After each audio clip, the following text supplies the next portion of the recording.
اور جب سارا میڈیا آئی جی ٹریفک کو لائن پر لے کر ان کی کارکردگی پہ سوال اٹھائے گا تو وہ یقیناً سب سے پہلے اس آفیسر کا نام جاننا چاہیں گے جس نے ایک خاتون کو غلط روک کر نہ صرف اسے سماعت پہ وقت پہ پہنچنے سے بھی روکا، کیونکہ میں ڈسٹرکٹ پروسیکیوٹر زمر یوسف ہوں، اور اگر میں 5 منٹ بھی لیٹ ہوئی اور اس سے کیس پر ذرا سا بھی اثر پڑا تو میں اس امر کو یقینی بناؤں گی کہ آپ اپنی زندگی کے اگلے 5 سال عدالت کے دھکے کھاتے ہوئے گزاریں گے۔ میں جن لوگوں سے روزانہ ڈیل کرتی ہوں وہ قاتل، چور اور ریپسٹ ہوتے ہیں، اس لیے میری کار سے ہاتھ ہٹائیں، جا کر اپنی ڈیوٹی کریں اور مجھے میری ڈیوٹی کرنے دیں۔ اس نے گلاسز واپس آنکھوں پہ لگائے، چابی گھمائی، ایکسکلیٹر پہ پاؤں دبایا۔ آفیسر بے اختیار پیچھے ہٹا اور وہ زن سے کار آگے لے گئی۔ اللہ ان عورتوں کو زبان نہ دے یا پھر وکیل نہ بنائے، وہ غصے اور بے بسی سے بڑبڑاتے ہوئے اپنی جگہ پہ واپس جا رہا تھا۔ سعدی، فارس کا بھانجا؟ جواہرات نے اچنبے سے ابرو اٹھائیں۔ نوشیروہ نے بیزاری سے سیب رکھ دیا، اس کا کھانا حرام ہو چکا تھا، وہ ہر ہفتے فارس سے ملنے آتا ہے۔ ہاشم گہری سوچ میں ڈوبا آنکھوں کی پتلیاں سکیڑے کسی غیر مرئی نقطے کو دیکھ رہا تھا۔ اس میں کوئی غیر معمولی بات نہیں، مگر وہ مجھے بھی اپنے آس پاس نظر آیا ہے 1-2 دفعہ، بالکل رینڈم جگہوں پہ جہاں اس کا کوئی کام نہیں تھا۔ یہ لڑکا کچھ گڑبڑ ہے۔ ہاشم پہلے سے زیادہ ڈسٹرب لگ رہا تھا۔ ہاشم، مجھے اس سارے مسئلے کا حل بتاؤ، وہ مضطرب اور بے چین سی بولی۔ ممی، بھائی سنبھال لے گا نا؟ ہاشم نے سنا ہی نہیں، اس کا دماغ تیزی سے کام کر رہا تھا۔ اس نے فیونا کو آواز دی اور اسے 2 دعوت نامے لانے کو کہا۔ بہت عرصہ ہوا میں اس سے نہیں ملا، شاید 1.5 سال ہو گیا ہے۔ اب اسے میری پارٹی میں آنا چاہیے، وہ جیسے کوئی لائے عمل ترتیب دے کر بولا تھا۔ او پلیز، اگر وہ آئے گا تو میں پارٹی میں نہیں ہوں گا، میں اسے اپنے گھر میں نہیں برداشت کر سکتا۔ نوشیروہ کا موڈ خراب ہو چکا تھا۔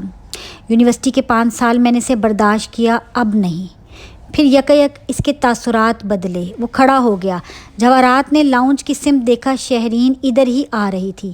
نوشیروہ کا چہرہ ایک دم چمکنے لگا۔ جواہرات نے مسکرا کر گہری سرد نظروں سے باری باری دونوں کو دیکھا۔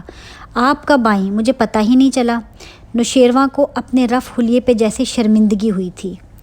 بدقسمتی سے شہری میری بیٹی کی ماں ہے، بدقسمتی سے شہری میری بیٹی کی ماں ہے، اور اس کی سالگرہ کی تیاری کے لیے یہ یقیناً ارلی مارننگ ہی آئی ہوگی۔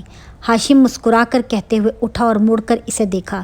وہ بیزاری سے نظر انداز کر کے جواب دیے بنا جواہرات کی طرف متوجہ ہوئی۔ میں نے سٹنگ ارینجمنٹ فائنل کر دی ہے، آپ دیکھ لیجیے گا۔ پھر نوشیروہ کو دیکھ کر تکلفاً مسکرائی۔ ہاشم تب تک باہر نکل چکا تھا۔ لسٹ میں 2 نام اور بھی ایڈ کرنے ہیں، سعدی یوسف اور زمر یوسف۔ جواہرات اسی سرد مہر مسکراہٹ کے ساتھ نشاندہی کرتی ہے۔ شہرین ذرا چونکی۔ سعدی، وہ فارس کا بھانجا؟ آپ اسے جانتی ہیں؟ نوشیروہ کو برا لگا، وہ ابھی تک کھڑا تھا۔ کچھ زیادہ نہیں۔ وہ سنبھل کر بے نیاز نظر آنے لگی۔ پھر جب جانے کے لیے پلٹی تو جواہرات نے آواز دی، کیا تم شام میں آؤ گی؟ نہیں، وہ باہر جا چکی تھی۔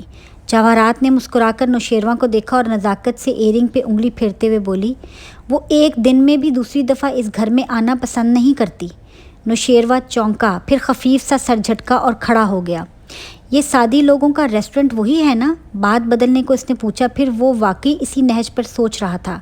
جواہرات نے شانے اچکا کر گلاس لبوں سے لگا لیا۔ صبح ابھی تازہ تھی اور سفیدی سنہرے پن میں نہیں بدلی تھی۔ کاردارز کے گھر گو کے ناشتہ ختم ہو چکا تھا۔ فجر کی آئی شہرین واپس، نوشیروہ دوبارہ سونے، اور ہاشم کورٹ کے لیے نکل چکا تھا۔ مگر اکثر گھروں میں ناشتے، اسکول، کالج کی تیاری ابھی چل رہی تھی۔ اس سیکٹر کے درمیانے درجے کے گھروں میں وہ ایک چھوٹے باغیچے والا گھر تھا جس کی بیرونی تختی پہ ذوالفقار یوسف مرحوم لکھا تھا۔ گھر کے اندر جاؤ تو کمروں سے کمرے نکلتے تھے۔ 2 منزلہ گھر چھوٹا سا تھا، اسی لیے کچن میں پکتے ناشتے کی مہک اور دھواں سارے گھر میں پھیلا تھا۔ ایک فربہی مائل خاتون پراٹھا توے پہ پلٹتے ہوئے غصے سے زور زور سے آوازیں بھی دیے جا رہی تھیں، اسامہ، حنین، اٹھ جاؤ، وین آنے والی ہے۔ کیا امی، میں کب کا تیار بھی ہو چکا ہوں، ایک 13 برس کے لڑکے نے ناراضگی سے کہتے کچن میں جھانکا۔ وہ یونیفارم میں ملبوس تھا اور برش سے گیلے بال سنوار رہا تھا۔ اس کے بال گہرے بھورے اور گھنگریالے تھے، اپنی زمر پھپھو کی طرح۔ ندرت نے عجلت میں مڑ کے اسے دیکھا۔ اچھا شاباش، اور حنین کدھر ہے؟ کٹو بیگم ابھی تک سو رہی ہے۔ کتنی دفعہ کہا ہے کہ بڑی بہن کو ان ناموں سے مت پکارا کرو؟ گن کر بتاؤں کتنی دفعہ؟ اس سے پہلے کہ وہ جوتا اتارتی وہ بھاگ چکا تھا۔ ایک کمرے میں آ کر وہ رکا۔ وہاں 2 پلنگ مخالف دیواروں سے لگے تھے۔ ایک کی سائڈ پہ اسامہ کا بیگ رکھا تھا، دوسرے پہ لحاف منہ تک لیے وہ سو رہی تھی۔ حنین، اس نے اس کے نام کو لمبا کر کے کھینچ کر پکارا۔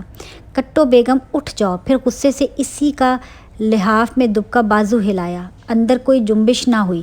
اسامہ کے تاثرات بدلے، آنکھوں میں شرارت چمکی۔ وہ پائنتی کی طرف آیا۔ وہاں ایک نسوانی پیر لحاف سے باہر تھا۔ اس نے 2 انگلیوں سے پیر کے نیچے گدگدی کی۔ پیر تیزی سے اندر کھینچا گیا، ساتھ ہی لحاف اتار کر وہ دھاڑی۔ بدتمیز الو، میں تمہیں چھوڑوں گی نہیں۔ جھک کر بیڈ کے آس پاس جوتا تلاش کیا، مگر وہ بھاگ کر چوکھٹ کے باہر چھپ گیا۔ پھر کچھوے کی طرح گردن اندر کر کے بولا، وین آنے والی ہے، آج میں تمہیں چھٹی نہیں کرنے دوں گا کٹو بیگم۔ جوتا اڑتا ہوا اس تک آیا، مگر اسامہ اڑن چھو ہو چکا تھا۔ میں چھٹی کر بھی نہیں رہی، پیپر ہے میرا، مگر مجال ہے جو یہ 10 منٹ ذرا زیادہ سونے دے۔ وہ منہ بسورتی پیر فرش پہ مارتی اٹھی۔ کیا یار، روز صبح صبح اٹھنا پڑتا ہے۔ پھر جیسے کچھ یاد آیا، لپک کر راہداری میں آئی اور زور سے بولی، موٹے آلو، اب آنا تم میرے پاس کاپی پہ کور چڑھوانے یا نوڈلز بنوانے۔ غصہ نکال کر اندر آئی، گھڑی دیکھی، اوہ نو! وہ بھاگ کر تیار ہونے لگی۔ الماری کھولی تو کپڑوں کا ڈھیر باہر کو گرا۔ بمشکل اس ڈھیر کو ہاتھ سے روک کر اندر سے ایک سوٹ کھینچا، ڈھیر کو واپس دھکیلا اور باتھ روم میں گھس گئی۔ باہر آئی تو جلدی جلدی جوتے پالش کیے، کپڑے کوئی خاص استری نہیں تھے، ساتھ امی کی سلواتیں۔ کتنی دفعہ کہا ہے کہ رات کو کام کر کے سویا کرو، جس دن میں نہ کروں تم دونوں کوئی کام نہیں کرو گے۔ وہ راہداری کے سرے پہ گول میز پہ ناشتہ رکھے افراتفری میں ڈانٹ رہی تھی۔ ایک میرا سادی ہے، کبھی مجھے تنگ نہیں کیا، بغیر کہے ہر کام کرتا ہے۔ وہ جو زمین پہ بیٹھی جوتے پالش کر رہی تھی، ایک دم رکی۔ امی، بھائی کہاں ہے؟ ریسٹورنٹ پہ ہے، آج کل آفس سے چھٹی لے رکھی ہے، پھر فجر کے بعد آفس کا کام لے کر ریسٹورنٹ چلا جاتا ہے۔ کالونی کی مسجد میں فجر بھی آج اسی نے ہی پڑھائی تھی۔